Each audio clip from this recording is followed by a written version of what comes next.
Well, welcome back to Lucore Automotive. This is part 2 of our nightmarish C6 Z06 clutch replacement process with a Katech clutch setup. As you hopefully saw already in the first video, we got all of the flywheel and clutch assembly on. We were battling getting the bell housing in to the vehicle. Not easy, very much not easy when you have long tube headers. So this process is going to start from there and go on forward. Going to go ahead and warn you, those of you who haven't seen this video, or at least the first part of this video before, this is very dry. Well, let's not say dry. There's a lot of work that's done in this. It's not purely entertainment. This is a very educational experience, and it's going to show you all of the nightmares involved in doing one of these setups. So we're doing a clutch, flywheel, rear wheel bearings, and a remote bleeder kit from Katech. And if you get towards the end of this, you'll see it didn't go exactly according to plan. So if you're interested in this kind of thing, enjoy the video. Hopefully you hang around and enjoy this. As always, we appreciate a like or a comment. If you click off this right now, we understand. Maybe just give us a like before you leave. Anyway, on with the show. So in the process of putting this Katech twin disc clutch system back into this Corvette, ultimately I had to drop the engine and the subframe down about 4 inches to gain access to get my bell housing over top of the new flex plate. The new flex plate is taller than the factory one. The factory clutch, you can get the bell housing on and off of the back of the engine without dropping the engine down too far. But the new Katech clutch, I highly recommend just dropping the engine, the transmission, the entire torque tube assembly, the entire drivetrain out of the bottom of the car, and then separating them where you have room, and then putting them all back together, putting them back in the car. That is how I will be doing the next one of these.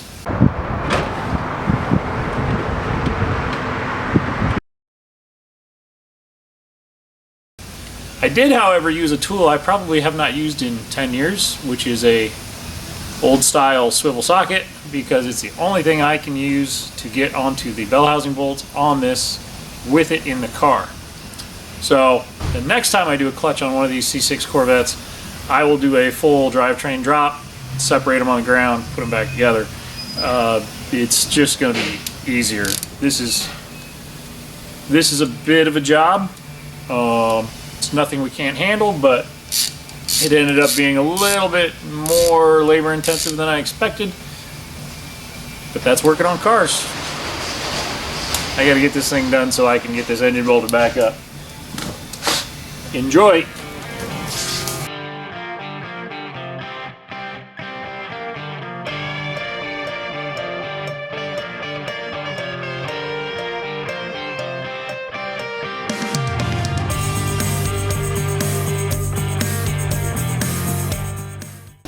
This car also has long tube headers that wrap around the bell housing, so I had to remove the driver's side long tube header and take the passenger side header loose. I only have one bolt holding it up in the car, but it was enough for me to get the bell housing around it in between the floor pan of the vehicle, the clutch plate, and the header, and I was able to fish it in there and get it set.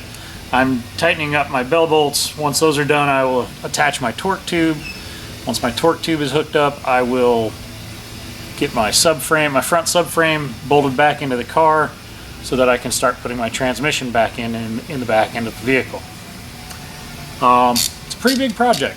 Having fun with it though. What else can you do?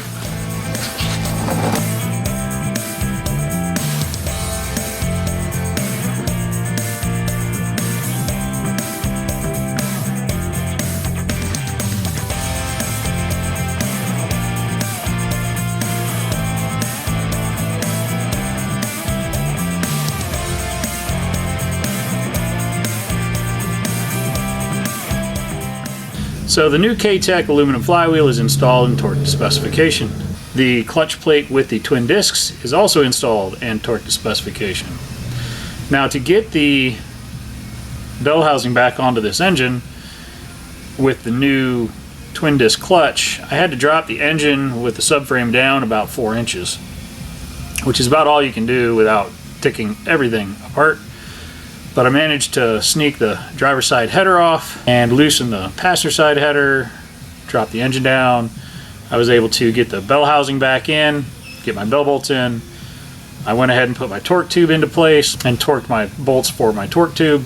So now everything up in the front is done. I just have to drop the body back down onto the subframe, put in my subframe bolts, hook up my struts and my upper control arms, and then my front's all back together. And then I can move on to the back, start putting this back end back together.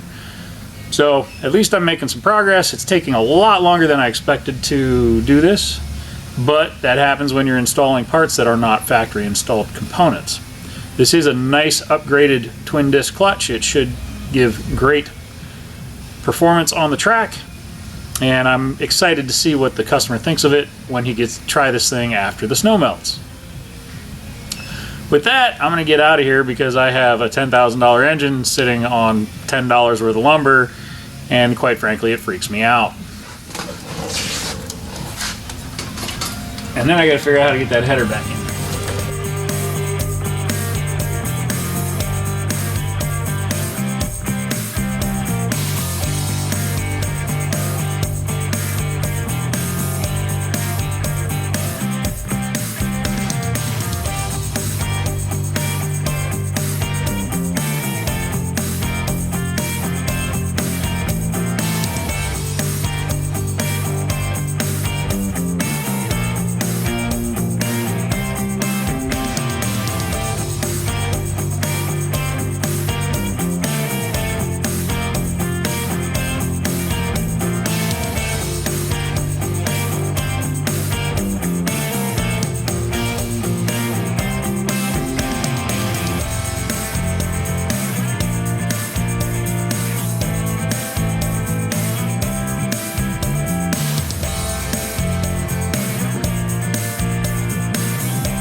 It fit! What's going on? Normally I say that when I'm taking it out of the vehicle. When it's coming out, it's real tight. And you can't get it out. It's a boy. It's a baby coming out of the passage. I normally say that when it's coming out, not when it's going in. Hey, we shouldn't be filming that kind of stuff. Sometimes you just want to put it back for a couple more weeks. Sometimes it just needs to go back in the hole. I don't know how I got that back in there, but it's a bit of a puzzle. And now it's time to reinstall the transmission. So the rear transaxle goes in basically the entire back of the car, and the shifter runs all the way up the torque tube. Now, it's really not that hard to do all this, but it is a lot of parts to pull in and out of this car. Luckily for me, GM pinned these subframes, so the front subframe and the rear subframe are pinned to the chassis pretty tight. So when I go back to do my alignment, it shouldn't be too far off, but I will have to do a full alignment on this car when it's all said and done. So with that, it's time to get busy. I got a lot of nuts and bolts to put back in this car.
So I was able to get my transmission mated up to my torque tube, and I actually used a small ratchet to draw two of the bolts, to use 2 bolts to draw the transmission to the torque tube.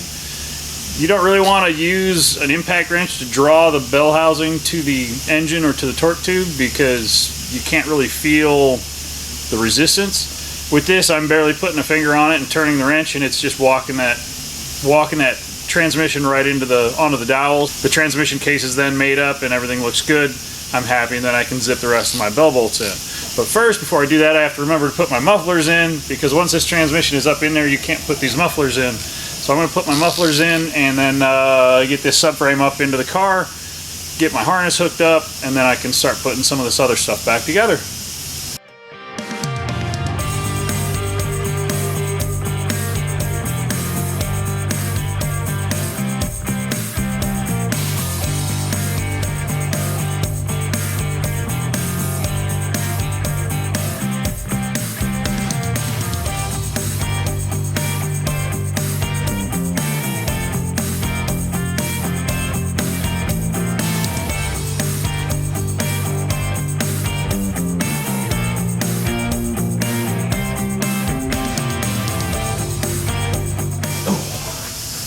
A quick little shot of silicone makes those rubber exhaust hangers go on a lot easier.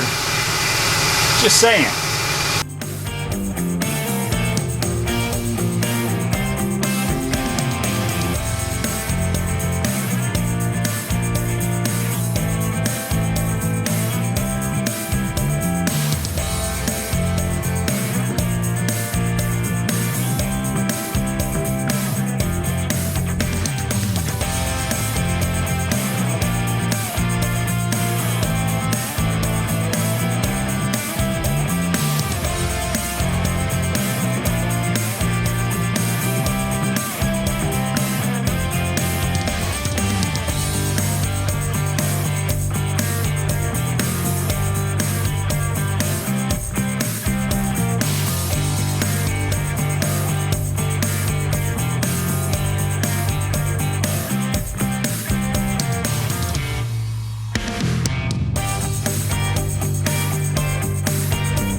So let's hook up our subframe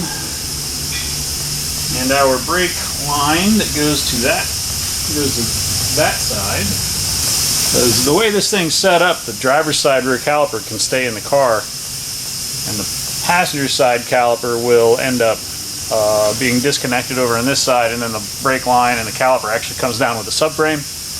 It just seems to be easier that way to pull it all out.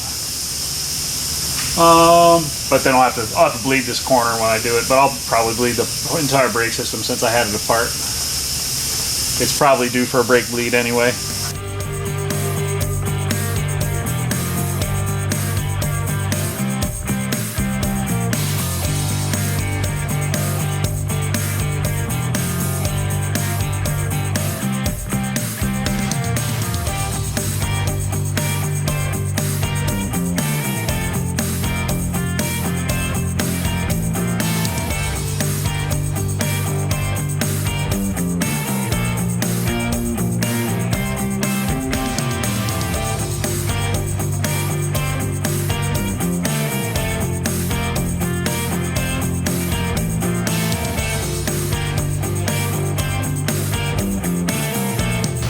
Alright, so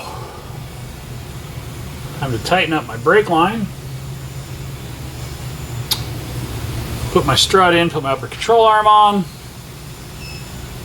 And then I will go ahead and change my rear hub bearings because we are doing that in this process. And it's just as easy to do it right now as it is to do it later. So, we'll make that happen.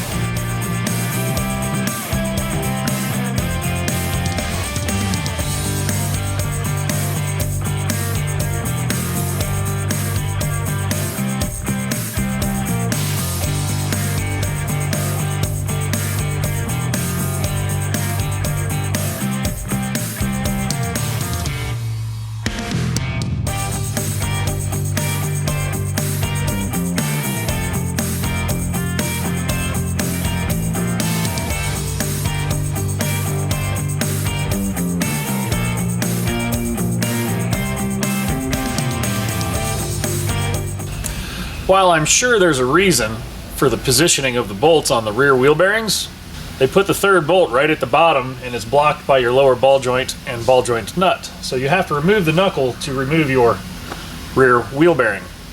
Not a big deal, but a little more work than just taking the bolts out and putting them back in, since you have to take the knuckle off. But no big deal.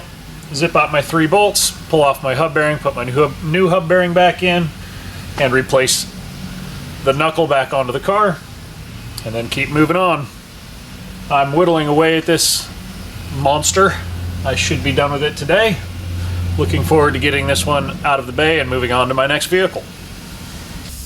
Now, also, to change your park brake shoe, you would have to remove your wheel bearing to remove the park brake shoe. So again, both of those are going to have a little more labor than you would expect, but there is a little bit more work to actually get the job done. So the park brake shoe, the wheel bearing has to come out. To get the wheel bearing out, you have to remove the knuckle from the car because the lower ball joint obstructs the path to remove the third bolt. Oh well, it's just part of the game. So I'm actually ready to put my new wheel bearing in the side, put it back together, reassemble my brakes, put my lower control arm back on, put my upper control arm back on, and then I will be ready to drop this thing down after I install the exhaust. Sometimes working on cars is fun. Sometimes working on cars is annoying. I got done with this C6 Corvette, put a clutch in, had the entire drivetrain out of it, dropped the engine down a little bit, put it back together, and I go to test drive it, and I'm not happy with how the clutch pedal feels. So I bring it back in, I re-rack it, and I got a drip out of my brand new GM. It even dripped on me. And I got a drip out of my brand new GM slave cylinder with the Katech remote relocator bleeder. Now, more than likely, I can't be mad at anybody but myself, because the likelihood is I did something wrong. So the problem is I only have 2 ways to get to this bleeder.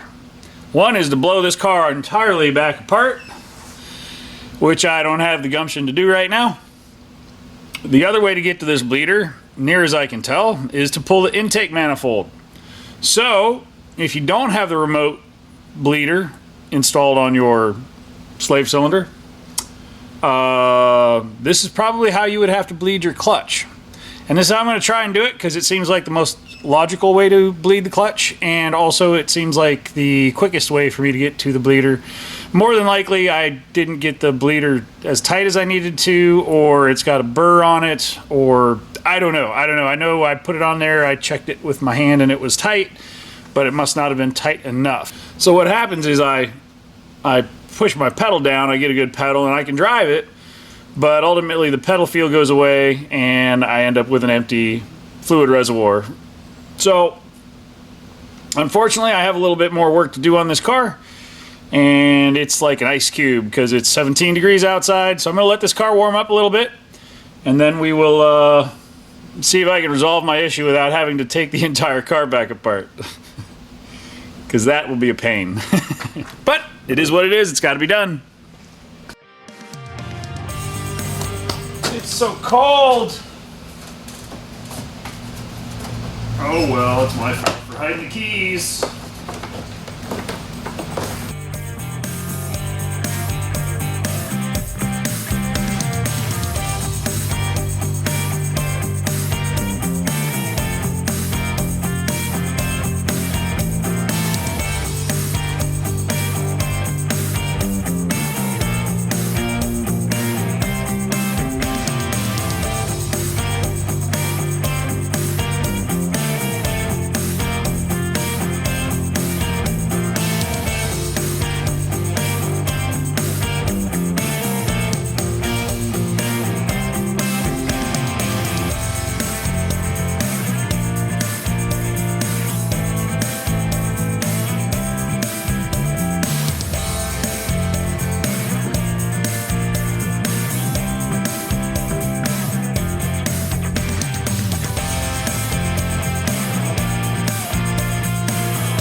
Now the big question. Can I get to that little fella? And the answer is no. No, I cannot.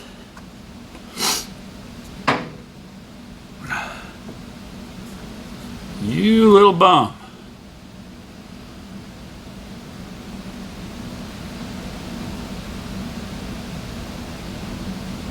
I'll see if we can drop the engine down an inch or two.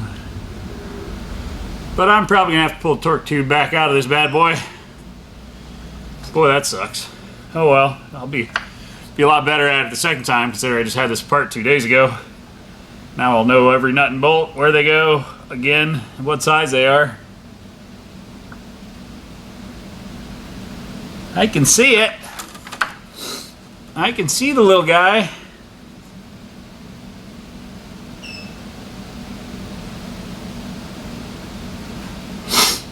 Unfortunately, with this torque tube design, there is just no access to that bleeder.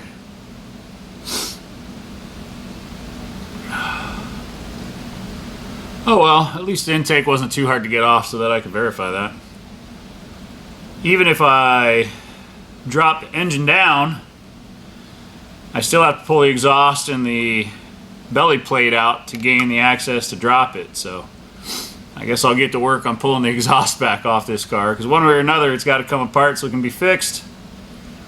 Again, I don't know if I screwed up and didn't get the remote bleeder tight. I thought I had it tight. I don't know.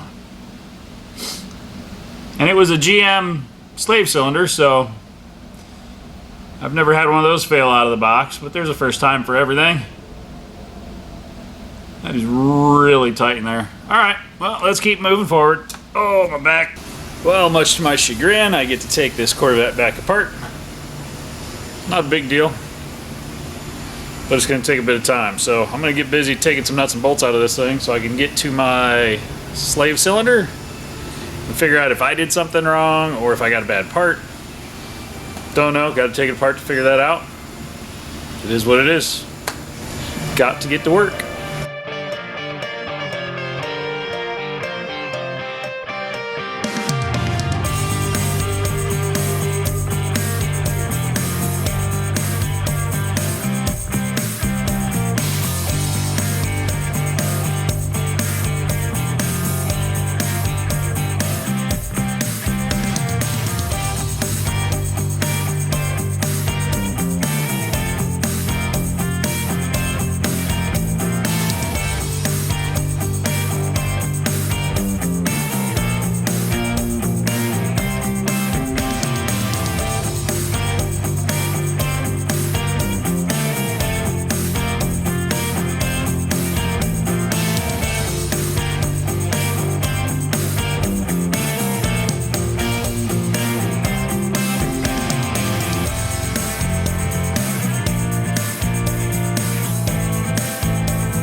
Oh, just peachy. I see how it is, Austin. You say hi to Rich if you won't say hi to me. Well, I was getting ready to con you in to help you or something. Let me pull this Honda in then.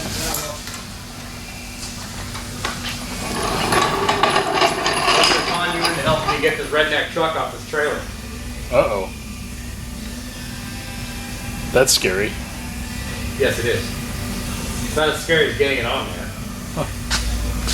Why was it? Did it The have track width is 2 inches larger than the deck of the trailer. In some of the sketchiest winching I've ever done, we are going to winch this truck onto this trailer. Unfortunately, as you can see, this truck has 2-inch spacers in the front, which kick the wheels out a little too far to be comfortable on this deck. So we're going to do some slightly sketchy winching, and it's also like a 40 to 500 pound truck, thereabouts, and it's a 5,000 pound winch. So yeah. We're going to go ahead and cut this at this point in time on a at least slightly goofy smiling note. So you've seen up to this point in time the current nightmare that we're involved with. Hopefully you can understand and see the frustration on Rich's face that he now has to take apart basically everything he just spent 15 hours or so putting back together again. So we have a leak. Looks like it's coming from the clutch slave cylinder, and unfortunately there's no easy way to get to it. So time to take back apart everything we just did. Hopefully you've made it this far in the video. Unfortunately in this saga there will be a third piece because we are just now entering nightmare territory.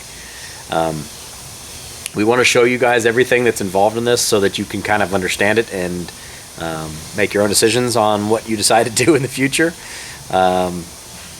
It may not necessarily be entertaining, but hopefully at least it's educational.